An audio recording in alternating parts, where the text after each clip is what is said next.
The book's definitely focused on specifically sweat and primarily saunas.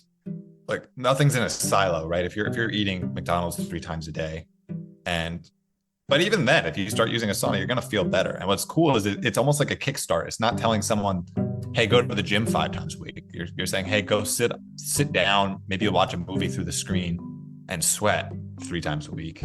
That could start a nice positive feedback loop in the right direction in terms of health practices.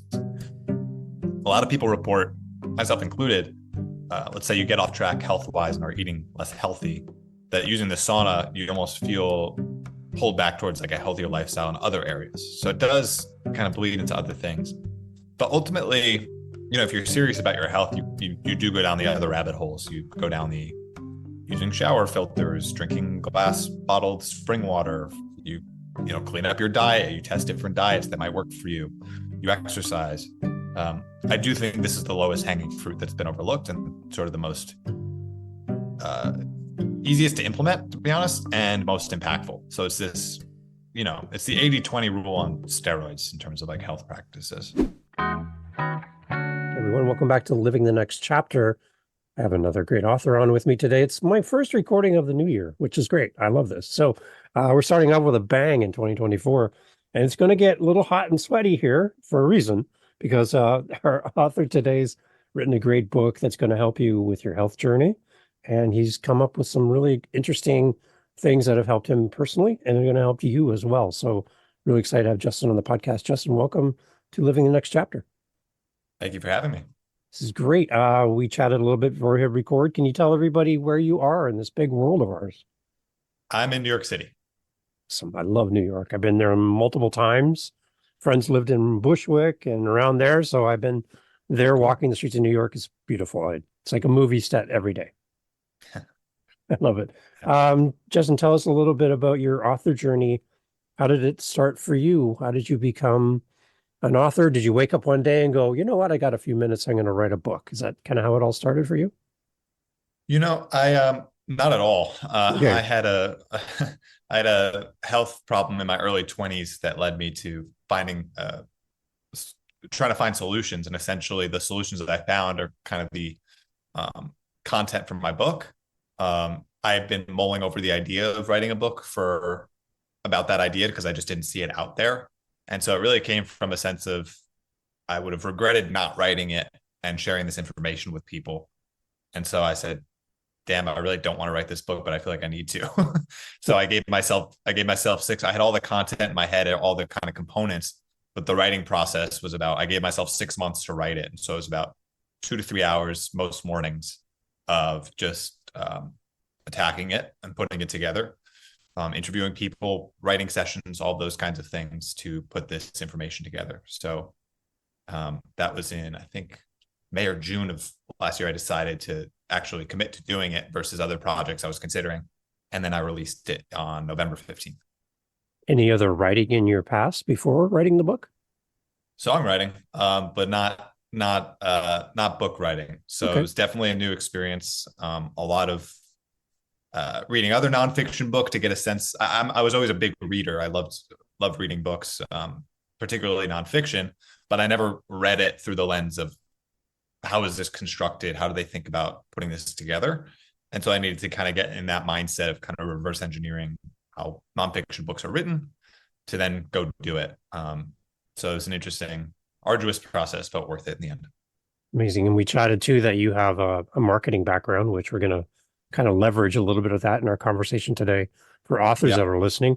But talk more about your health journey. What was going on with you in the early days prior to writing the book that you were saying you were like at a 3 out of 10, kind of like all the time, physically feeling like, explain a little bit more about what was going on physically and, your search. What did you try aside from writing the book and what you found?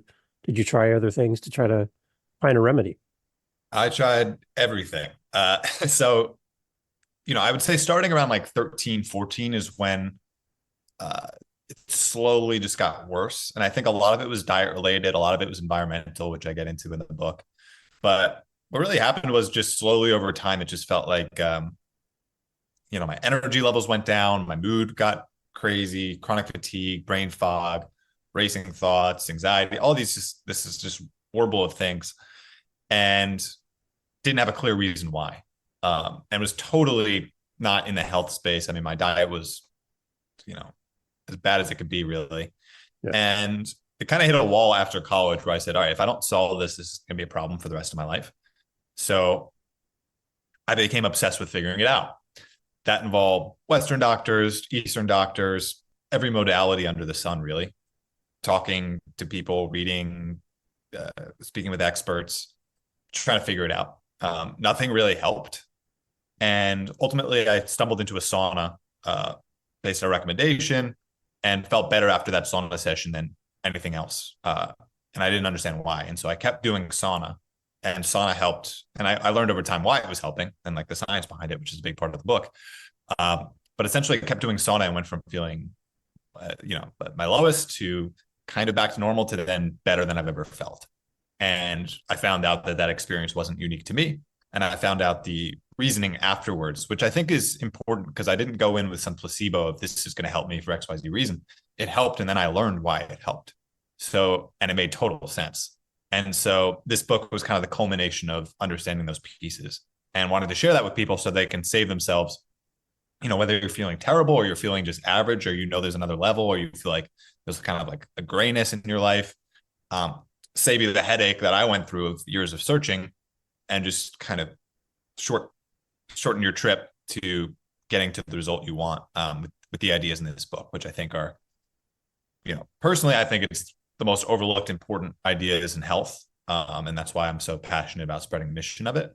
And also why I went against my own inclinations to actually write the book. So that's it.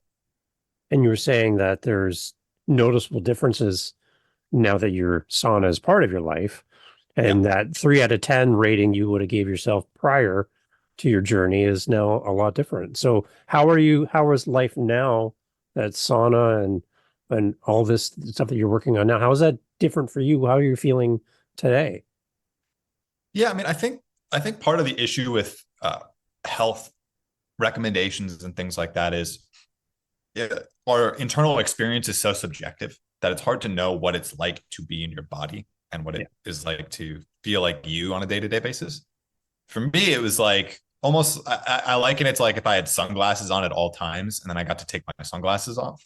When you're wearing sunglasses all the time, you don't have a reference point for how much different your experience could be. That's what it's like. The level of like mental clarity, the freedom from brain fog, the almost speed of thinking has improved. My mood levels have improved, my energy levels. So I think if you like transported me back into my like 2017 body, it would be like, oh, this is awful. But I was so used to it. And I think most people live in that, are a lot of people are accustomed to living in that space. And so there's kind of I don't want to say a leap of faith, but a sense that like, oh, there is a better version of me on the other side of this that is worth trusting and seeing if it's true. And that was my experience. That was tens of thousands of other people's experience.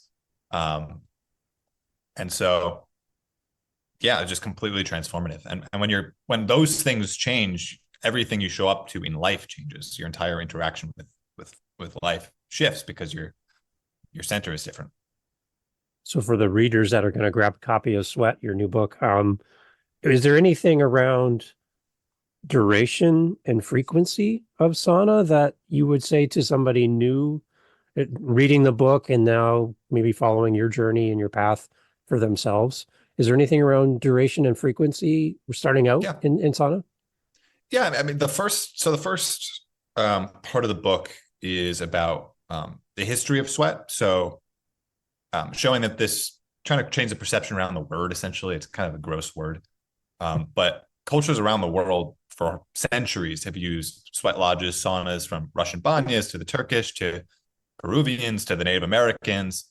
This is something that all cultures have integrated in the past, and now it's more important than ever. And I go into why. And then I go into the science of toxins and that issue in the modern world. The last 60 years, we've introduced tens of thousands of chemicals into the environment. And I go into the science of how that's wreaking havoc on health.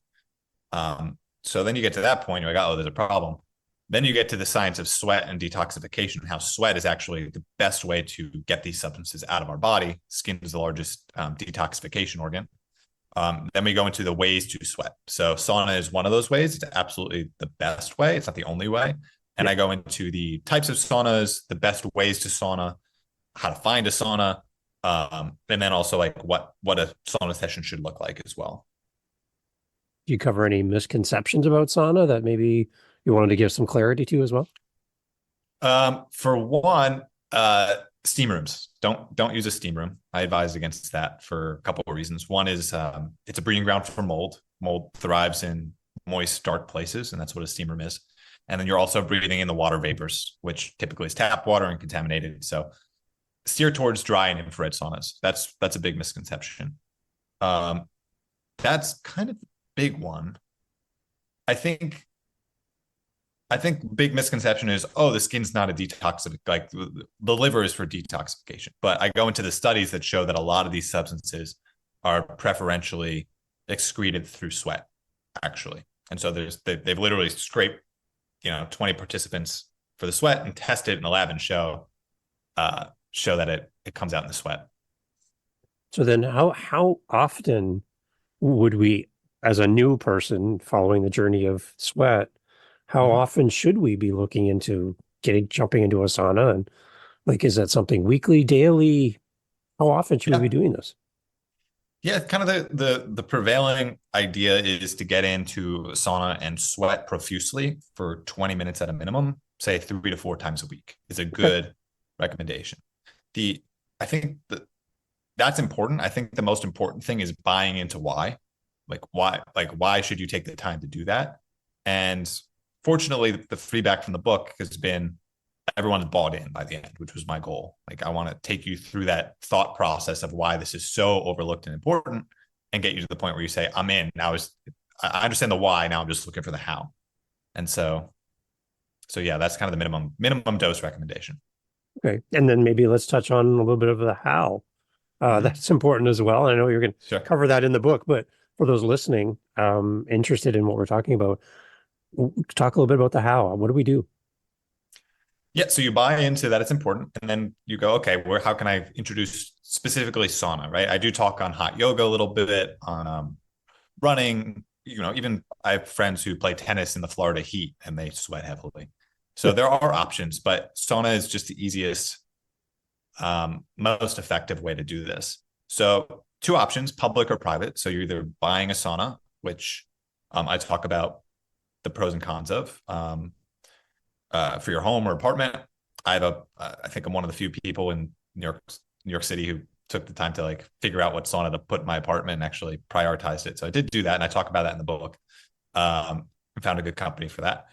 For public, I lay out how to go about finding a good sauna to use. So again, avoid steam rooms. You're probably going to find it either in a wellness clinic or a gym, and then you're probably going to pay a subscription to do that X amount of times per month. And it really varies. It depends where in the country or where in the world you are.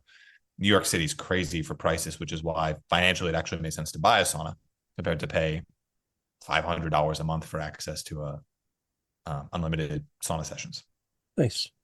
And then talk a little bit about your author journey too, like with your background in marketing, getting out there. I find a lot of authors come on the show.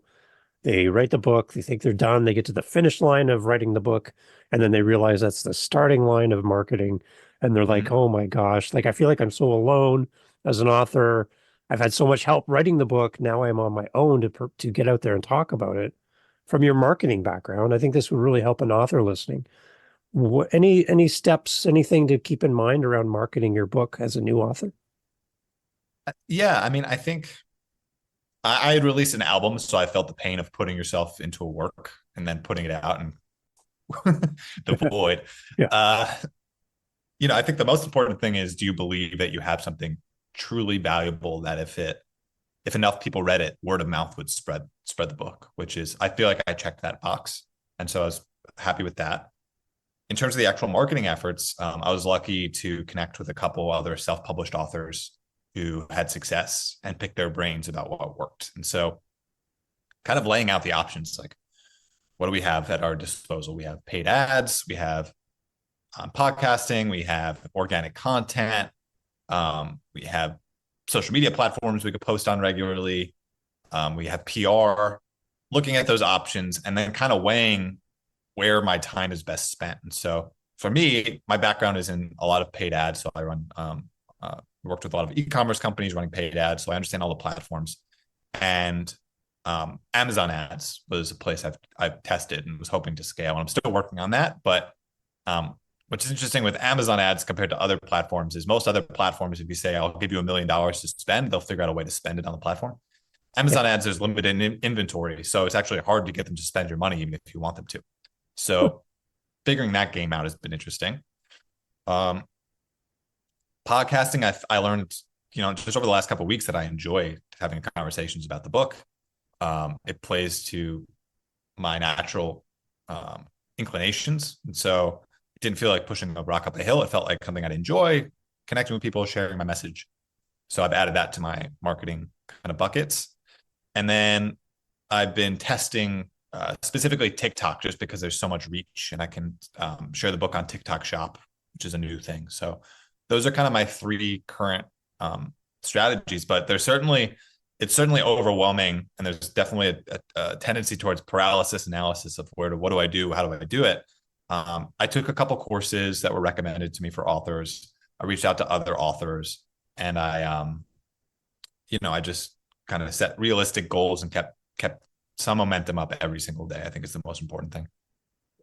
What other resources did you draw from to write Sweat? Did you have medical advice that you've had or people in the space that you could draw from? Well, I had a list of reasons not to write the book. Well, one was, I'd see like really successful entrepreneurs on a show and like the hardest thing I ever did was write a book. It's like, oh, yeah, I'm thinking about writing a book instead of just like starting a company or something. So that was one. The other was, who am I to write this book? And I think the answer is no one else has written it. Like no one else was putting this information in this way.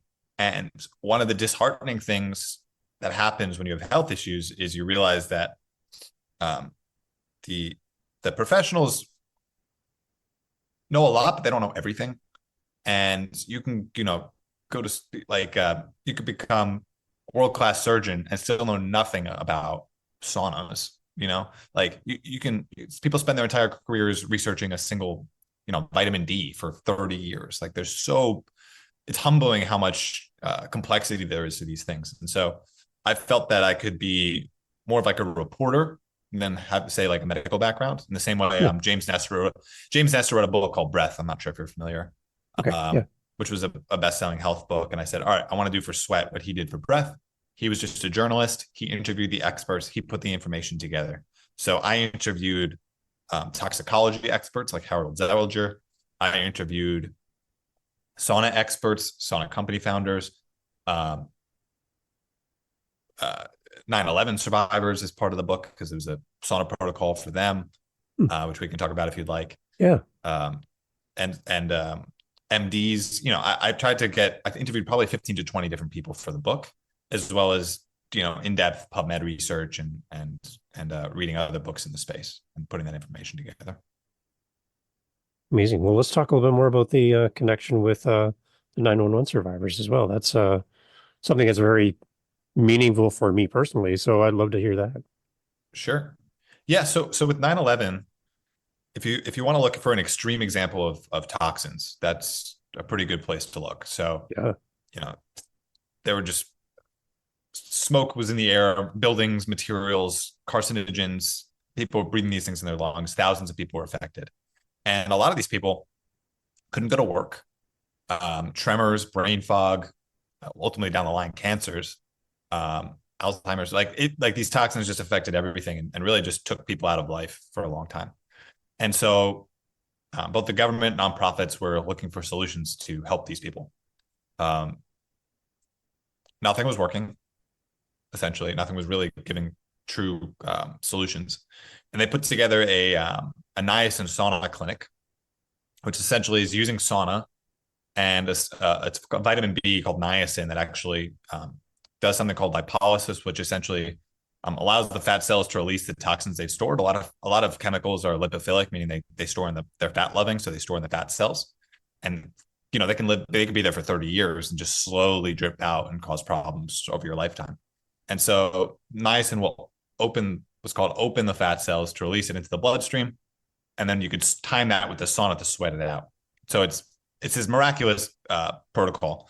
And so initially they took 500 people through that. All 500 people got better. 85%, I think, got off their medications. Everyone was able to go back to work. Just their IQs went up because a lot of these substances mess with brain function. The brain's 60% fat. So just remarkable recoveries. And so I interviewed a couple people. One was Anne Marie, who actually runs an advocacy group for trying to get the government to use this with veterans and other protocols, trying to make this protocol more mainstream because of how effective it is. And so ultimately, I think 5,000 people went through it. And that's just an extreme example of what we face in the modern world in terms of chemical and toxin exposure. But that just shows how effective this protocol is, because it kind of proved, besides the literature, it proved kind of in person how effective it is at detoxing these substances out of the body, and then what the resulting impact is. I mean, she had like a Darth Vader.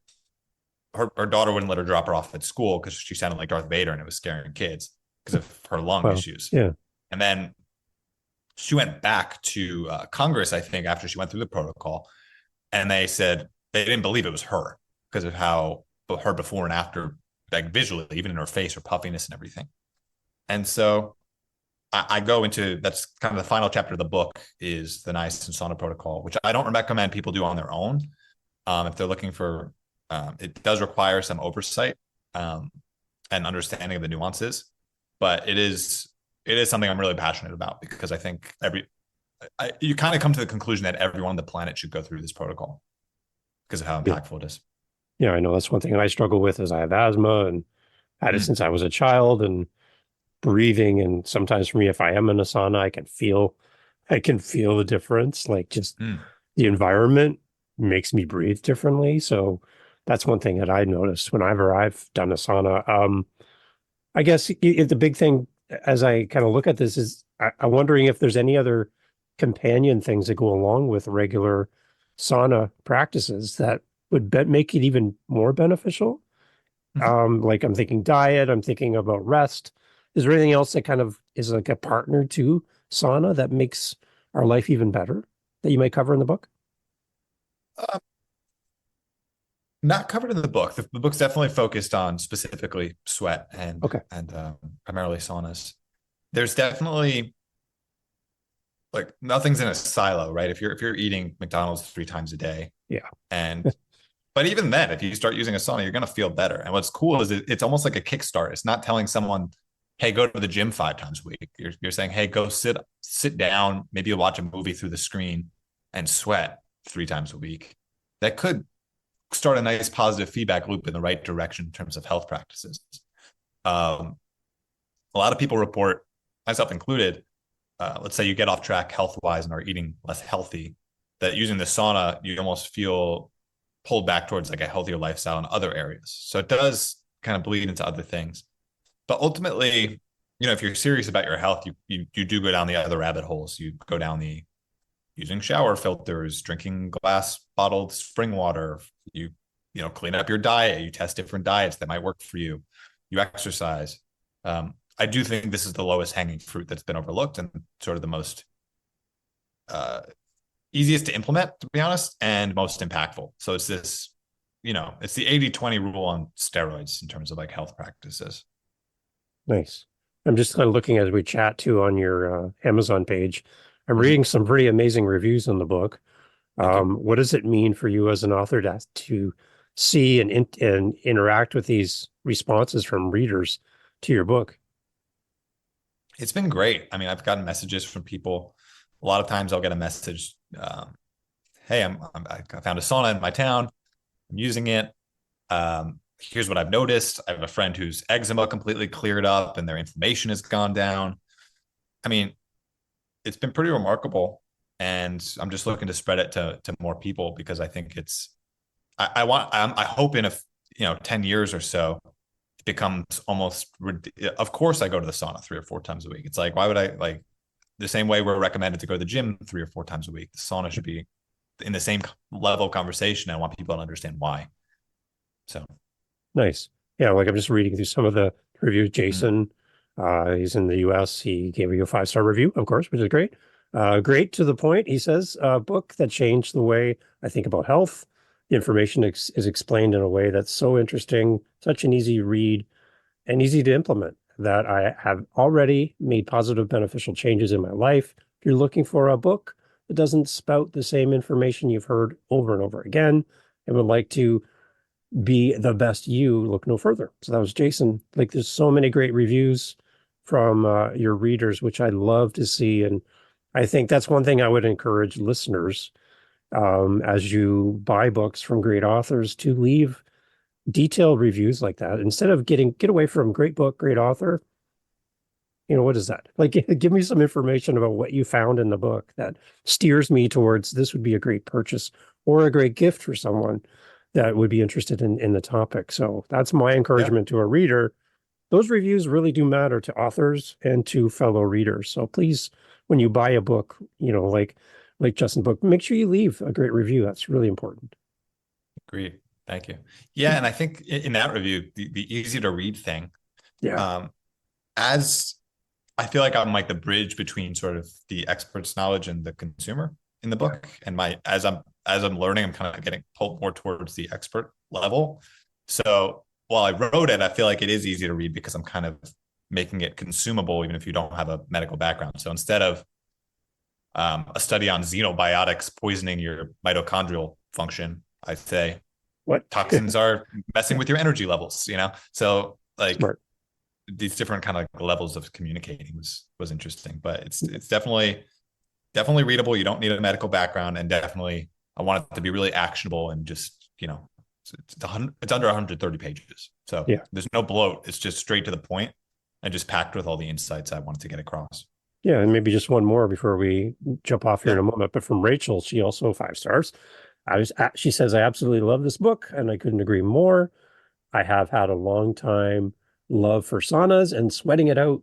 I'm a firm believer in less is more and getting back to the basics. Sweating is a natural way to rid the body of a plethora of toxins we come in contact with on a regular basis.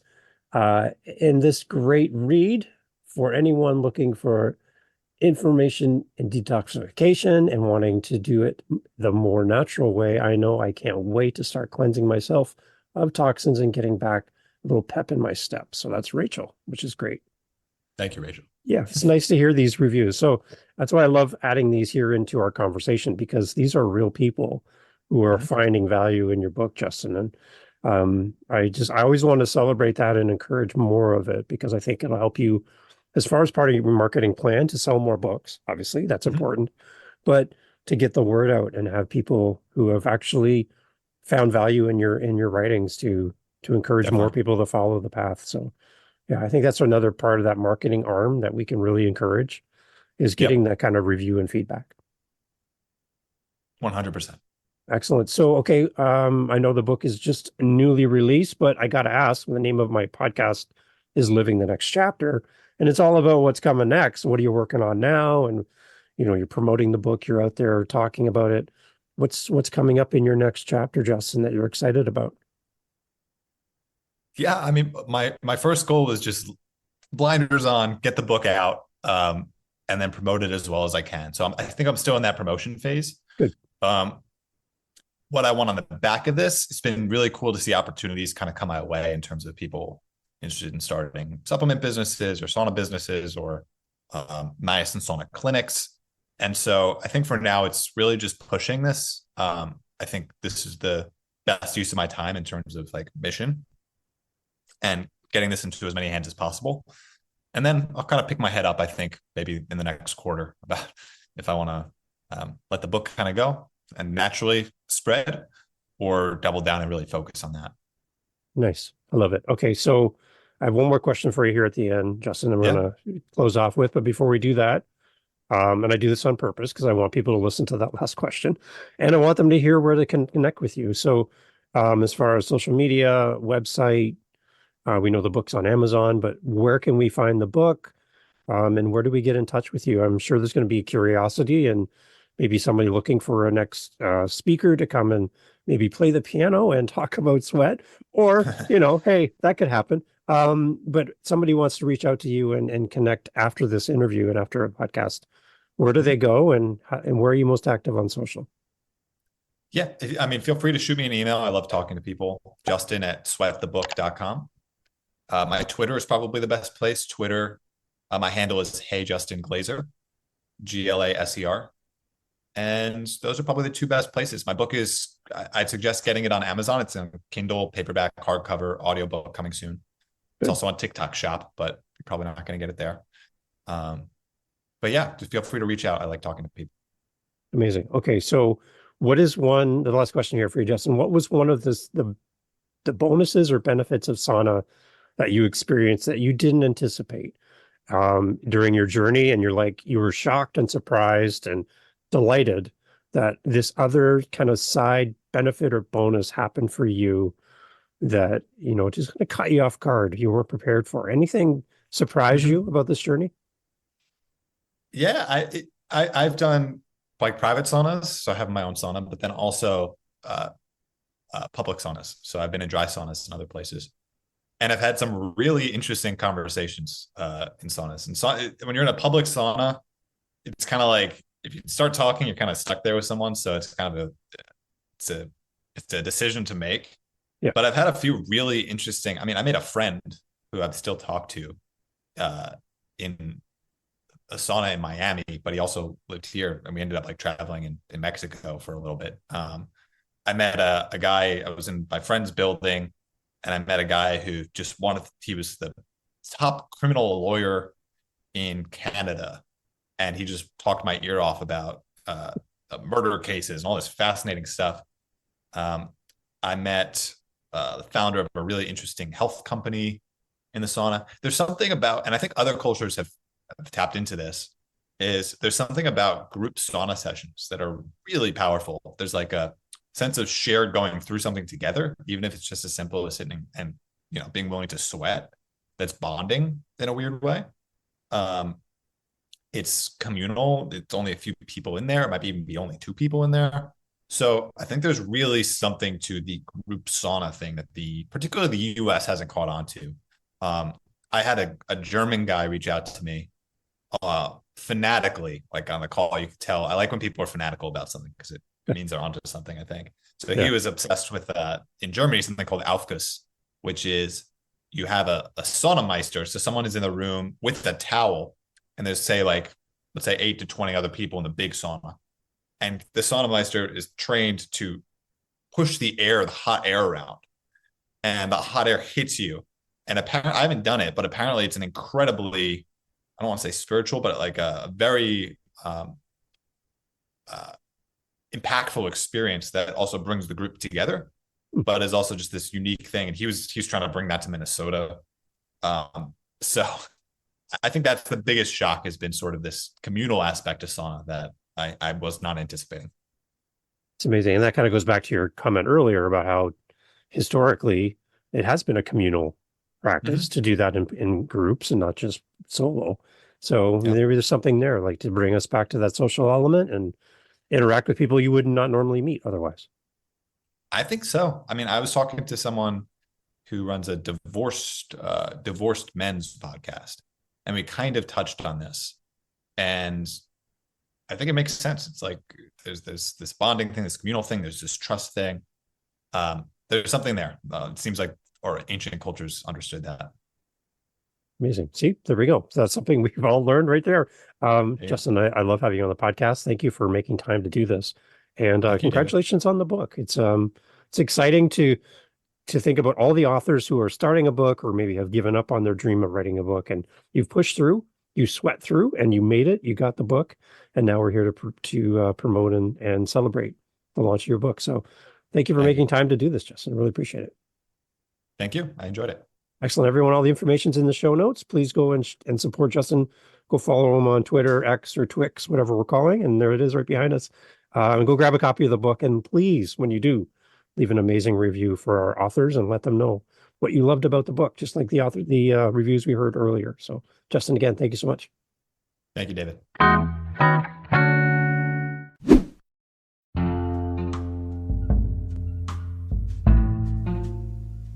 Hey, well, thank you for listening. It's a new year, and we're excited to be releasing even more great episodes of Living the Next Chapter. And we want you to come along for the journey. Thank you for being here. If you know of an author that you would love to have featured on the podcast, an author that you enjoy, an author that brings you that excitement, that you would just love to hear them interviewed on this podcast, I would love to hear your suggestion for a future guest. And what would be a question or two that you would want us to ask them on your behalf? Go to livinginthenextchapter.com. There's a little speak pipe icon there. You can leave me a voice message. Tell me who should be on the show and give me some question ideas. And I'll use your request and reach out to that author and invite them on and give you full credit for the idea. livingthenextchapter.com. Would love to hear your suggestion, and thank you for listening. Catch you on the next episode.